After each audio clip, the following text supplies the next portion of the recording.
groups of women who were taking the high value men. There are three groups of women: Latinas, Asians, and Eastern Europeans. These women are taking all the high value men, no matter where I go across this country. Hello. Hey. ¿Qué pasó, mi amor? Pues I just came from reading my cards. Ah, ya vas a comenzar. Cállate a los la hocico verga. and fucking listen. I just came from reading my fucking cards y me dijo la bruja que me andas poniendo el pinche cuerno con una pinche morena. ¿A cuál pinche And morena? the first bitch that popped into my fucking mind was Marina.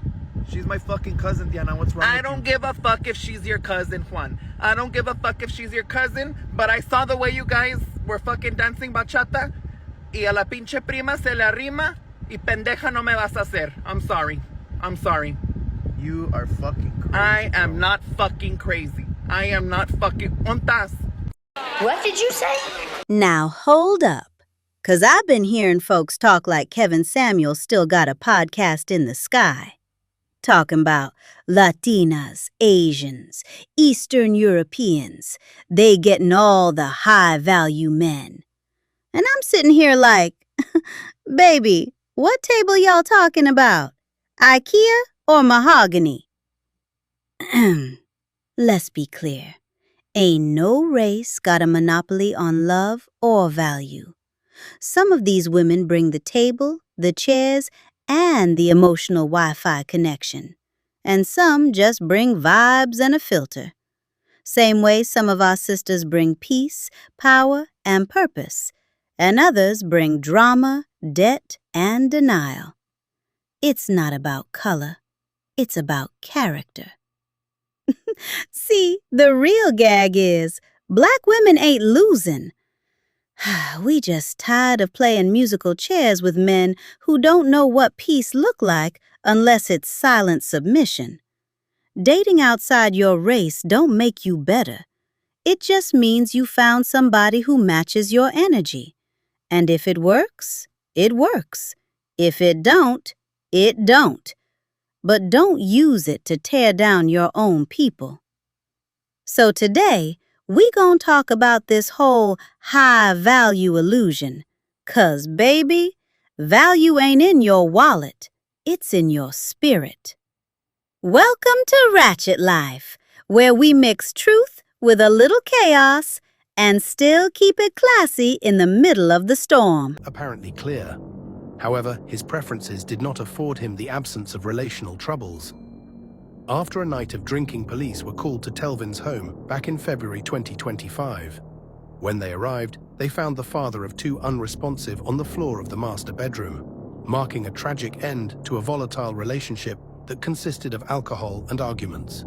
It was later uncovered that during an alcohol-fueled dispute, Hannah's firearm accidentally discharged while she was cleaning it, striking Telvin in the chest.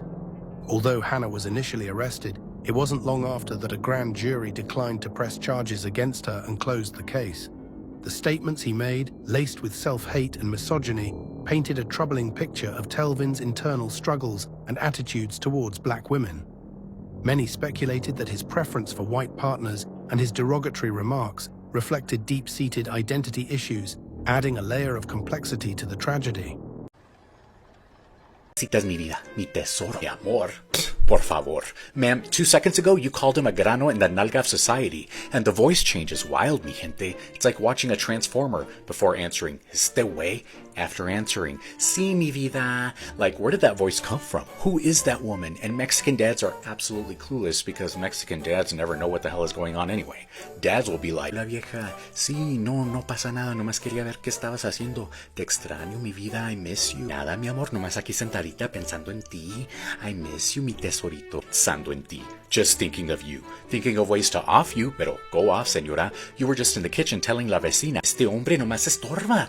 Oh, and he chews with his mouth open, and then when he breathes so loud. Ya me fastidia. Then, mi gente, the second she hangs up with that man, que hombre tan baboso, enfadoso. He's like a freaking garrapata sucking the life out of me. And she looks at you like you just witnessed a crime. Que me ves, she says. Ma'am, we just watched you perform a whole, full, emotional Broadway show in Spanish.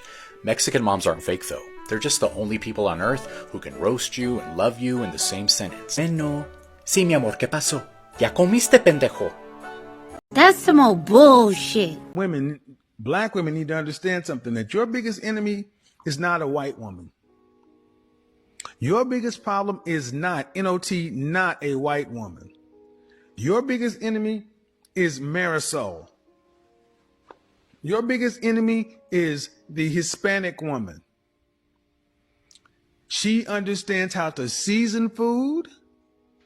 She understands sensuality, femininity, and she was raised in a patriarchal environment. The difference between femininity and fake femininity is amazing. The Latina problem.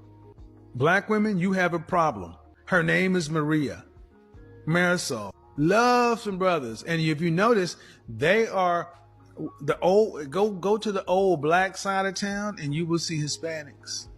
And the difference used to be the Hispanic men, and the men of each group used to kind of keep each other out of the way. Now, interracial dating, intercultural dating, whatever, is not as taboo as it used to be. And when you're talking about what you bring to the table, these women are bringing tables. Oh, shit. Oh, my God.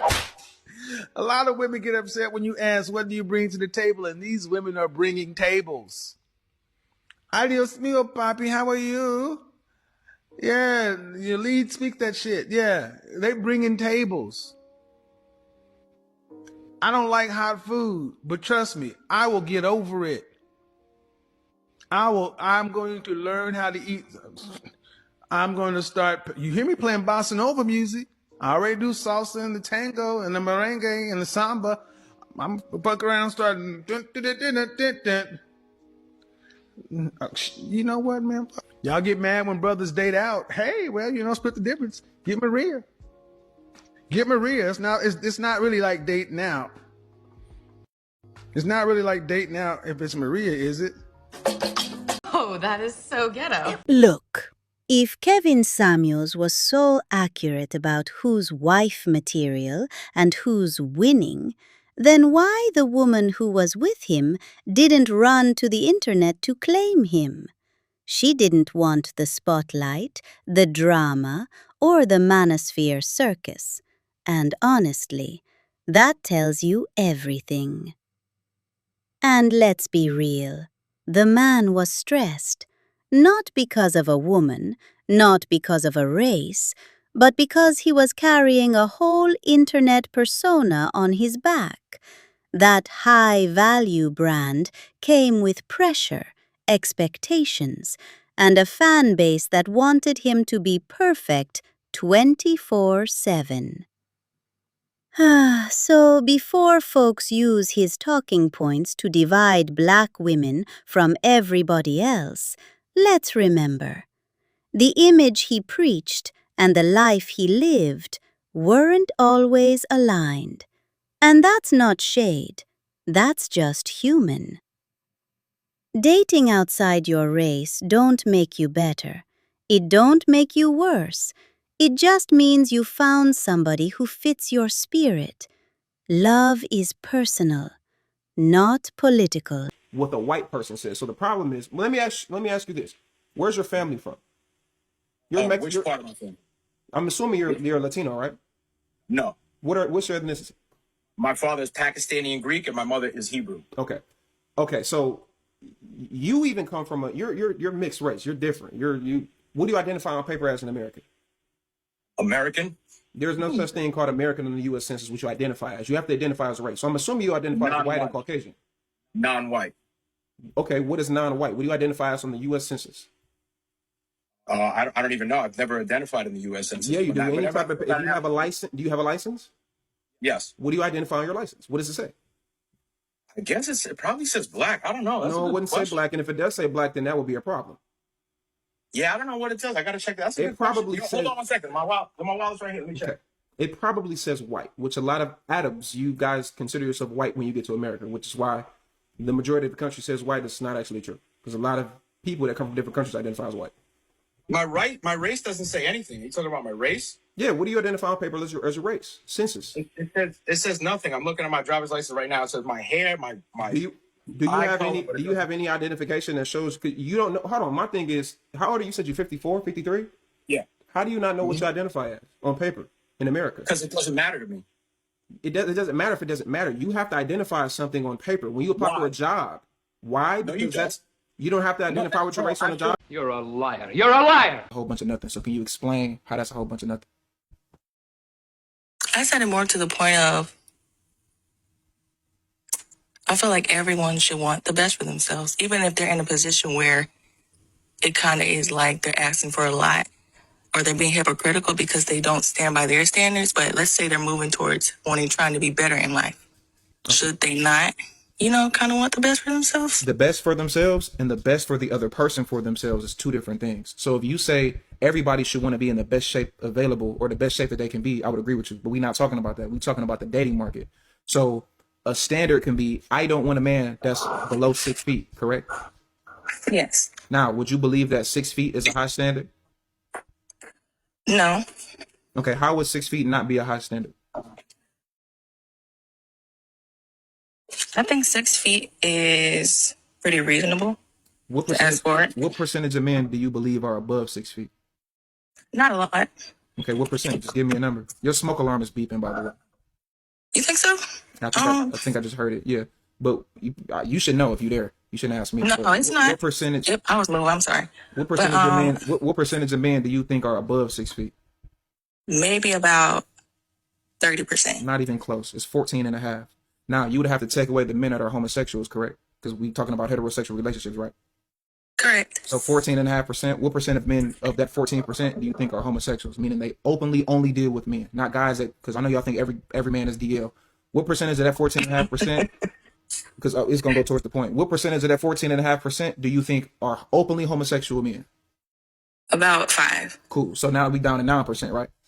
Right. Right. Now, what about the men who are already married or are in jail? What percentage would you say is that? Or maybe they're already in a relationship. Maybe they got a girlfriend. What percentage would you say? Take about 2% off. So now we have 7%. Right. Do you understand the point that I'm making? Like I can keep going. No, I understand. I can so understand. 6 feet by definition would be a high standard because the average man that's even available to be above 6 feet is very, very, very rare. So if every woman has the standard of 6 feet, how would that not be a high standard? Can I ask you a question? Absolutely. Go ahead.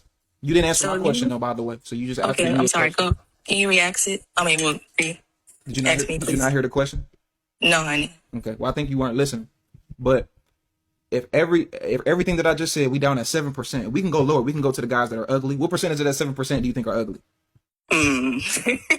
Come on. Maybe about 3. Okay. We have 3 now. So now we have 4%, right? Yeah. Now, what percentage of that 4% do you think are men that are broke? They don't have enough money to even date in the dating market. They just broke men. Gotcha, bitch. No, I was just saying, like, you were just pretty much like Antonio Speaks. Antonio Speaks was reacting to one of the dudes that said, I got you. And Antonio Speaks said one of the guys in the video looked African. And you were like, be specific, what type of African? But let's be honest with you. When you describe FBAs, you guys got good hairlines, right? You guys got good hairlines. You guys, not all of us, but I would say numbers wise, because we got 45 million Black Americans and about almost 20 to 25 million are men. The ratio of Black American men that have good hairlines without good hairlines, the overwhelming majority of us have pretty decent hairlines. And if you compare our hairlines, hold on. If you compare Black American men's hairlines to the 2 billion men in Africa's hairlines, we have more good hairlines than y'all do. That's all. We just have better hairlines. Facts. There we go. So it's obvious that we're distinguishable, right? Absolutely. We don't look the same. Now we have some. Well, I would argue that Caribbeans look more similar to us, right? Similar to us, but we still don't even look like Caribbeans. You know what I'm saying? We don't even look like them. They look different. But you can distinguish an African to a Black American from a Caribbean to a Black American. We don't look the same. We look different. Exactly. So that's what I'm saying. In the video, I just felt like you were a little bit too hard on the guy because one, Antonio Speaks, all the guy does is just show love. There's no reason to attack him the way you did. You know what I'm saying? So I wasn't attacking him. I was attacking his points. I wasn't attacking him personally. I said I think he was being very disingenuous and I think he was being politically correct. I didn't say anything personally about Antonio Speaks. Not one thing that I say about him personally. There's a difference between attacking somebody's point and attacking a person. I didn't say nothing about him personally. And he actually shouted me out on his channel. I don't have nothing personal against Antonio Speaks. But if you're going to talk about that my lineage and my group of people is a right-wing pipeline, which is not right, because you don't have to be FBA to be on the right. FBA is simply a lineage. Then I'm gonna get on you for that. That's not an attack on him. That's an attack on his thought process. Oh no, that's a good point. That's a good point. I just feel like the other thing is you're very antagonistic. Like I feel like if there was, like, for example, the Dean Mukhtar situation, you know, the one that you were saying, Dean Mukhtar sound like an STD. Just so you know, if that was the FBA saying that about like a Somali, nobody would give it. Y'all talk about our hairlines all day. Y'all talk about our Tweety bird size heads. Y'all talk about our fucked up hairlines, right? Y'all talk about all that. So let me ask you this: why do y'all call us Jadirs then? Okay, so here's the thing, right? Somalis aren't perfect, all right? There's a lot of dumbass I didn't Somalis say nothing about there. perfection. Neither is my community perfect. So why do y'all call us? Why do y'all have a distinguishable term for our specific ethnic group when we don't have a distinguishable term for your specific ethnic group? So I'll say this: Somali people, like, and I'm not justifying this, right? These people are very antagonistic people, but Somali people are very, very descriptive people. When they're describing Asians, they'll say "inda yar." Inda means eyes, right? And yar means small. Inda yar means small eyes. And the other thing is, when it comes to Jarir, no, Jarir means in Somali, it means rough. So they're trying to say, like, I don't know if you noticed this, but at the end of the day, regardless of whatever it means, Amir, it's a derogatory term. That's the point. When you call someone a Jadir, you're not saying it from a place of affection. You're not saying it from a place of, like, love. You're saying it from a place of to talk about somebody in a negative light, and that's cool. So we just return the energy back. So the dude agent went on his platform and said that Black Americans have slave names. All right, y'all. Before I dip, let me say this real quick. Kevin Samuels had a whole lot to say about who's winning, who's wife-ready, and which women supposedly bring the table. But when you actually look at the data and not the fantasy, that whole narrative starts wobbling like a cheap folding chair. And shout out to the mystery young bruv who knows how to regulate and control his emotions while serving side seasoning and a receipt on top. But anywho, don't be fooled by the Kevin Samuel act. 'Cause when you talk to women from other cultures, they be side-eyeing the same behavior Black women talk about. It ain't all cozy and comfy like some men claim. The truth is simple. It's not about race. It's about behavior, expectations, consistency, how you school up. And trust me, women across the board will call out the nonsense. So let's stop pretending one group is perfect and another group is the problem. Love works when the people work, not because of the passport, the skin tone, or the stereotype. Now go ahead and argue in the comments, 'cause I know y'all will. Till next time, it's your girl, Renee Amir.